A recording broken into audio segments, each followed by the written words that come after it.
औद्योगिक विकास का अनूठापन को हम 4 बिंदु से समझ सकते हैं। 1. यूरोपीय प्रबंधकीय एजेंसियों की कुछ खास तरह के औद्योगिक उत्पादों में दिलचस्पी। 2. भारतीय बाजार में मैनचेस्टर की बनी चीजों से प्रतिस्पर्धा न करना।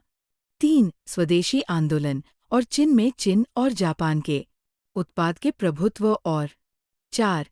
प्रथम विश्व युद्ध से भारतीय उद्योगों को फायदा। यूरोपीय प्रबंधकीय एजेंसियों की कुछ खास तरह के औद्योगिक उत्पादों में ही दिलचस्पी थी। उन्होंने औपनिवेशिक सरकार से सस्ती कीमत पर जमीन लेकर चाय व कॉफी के बागान लगाए और खनन, नील व जूट व्यवसाय में पैसे का निवेश किया। इनमें से ज्यादातर ऐसे उत्पाद थे जिनकी भारत में बिक्री के लिए नहीं बल्कि मुख्य रूप से निर्यात के लिए आवश्यकता थी। 19वीं सदी के आखिर में जब भारतीय व्यवसायी उद्योग लगाने लगे तो उन्होंने भारतीय बाजार में मैनचेस्टर की बनी चीजों से प्रतिस्पर्धा नहीं की। क्योंकि भारत आने वाले ब्रिटिश मालों का धागा बहुत अच्छा नहीं था, इसलिए भारतीय व्यवसायी कपड़े के बदले मोटे सूती धागे ही बनाए, मगर जब धागे का आयात किया जाता था तो वो हमेशा बेहतर किस्म का होता था।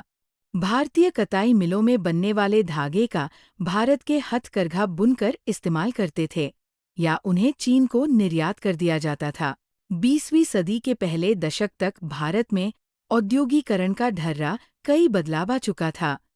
स्वदेशी आंदोलन को गति मिलने से राष्ट्रवादियों ने लोगों को विदेशी कपड़े के बहिष्कार के लिए प्रेरित किया। औद्योगिक समूह अपने सामूहिक हितों की रक्षा के लिए संगठित हो गए और उन्होंने आयात शुल्क बढ़ाने तथा अन्य रियायतें देने के लिए सरकार पर दबाव डाला। 1906 के बाद चीन भेजे जाने वाले भारतीय धागे के निर्यात में भी कमी आने लगी थी। चीनी बाजारों में चीन और जापान की मिलों के उत्पाद छा गए थे। फलस्वरूप भारत के उद्योगपति धागे की बजाय कपड़ा बनाने लगे। 1900 से 1912 के भारत में सूती कपड़े का उत्पादन दोगुना हो गया। पहले विश्व युद्ध तक औद्योगिक विकास धीमा रहा। युद्ध ने एक बिल्कुल नई स्थिति पैदा कर दी थी। ब्रिटिश कारखाने सेना की जरूरतों को पूरा करने के लिए युद्ध संबंधी उत्पादन में व्यस्त थे, इसलिए भारत में मैनचेस्टर के माल का आयात कम हो गया। भारतीय बाजारों को रातों रात एक विशाल देशी बाजार मिल गया। युद्ध लंबा खिंचा तो भारतीय कारखानों में भी फौज के लिए जूट की बोरियां, फौजियों के लिए वर्दी के कपड़े, टेंट और चमड़े के जूते, घोड़े व खच्चर की जीन तथा बहुत सारे अन्य सामान बनने लगे। नए कारखाने लगाए गए। पुराने कारखाने कई पालियों में चलने लगे। बहुत सारे नए मजदूरों को काम पर रखा गया और हरेक को पहले से भी ज्यादा समय तक काम करना पड़ता था। युद्ध के दौरान औद्योगिक उत्पादन तेजी से बढ़ा। प्रथम विश्व युद्ध के बाद भारतीय बाजार में मैनचेस्टर को पहले वाली हैसियत कभी हासिल नहीं हो पाई।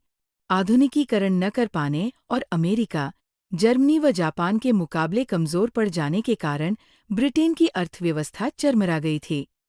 कपास का उत्पादन बहुत कम रह गया था और ब्रिटेन से होने वाले सूती कपड़े के निर्यात में जबरदस्त गिरावट आई।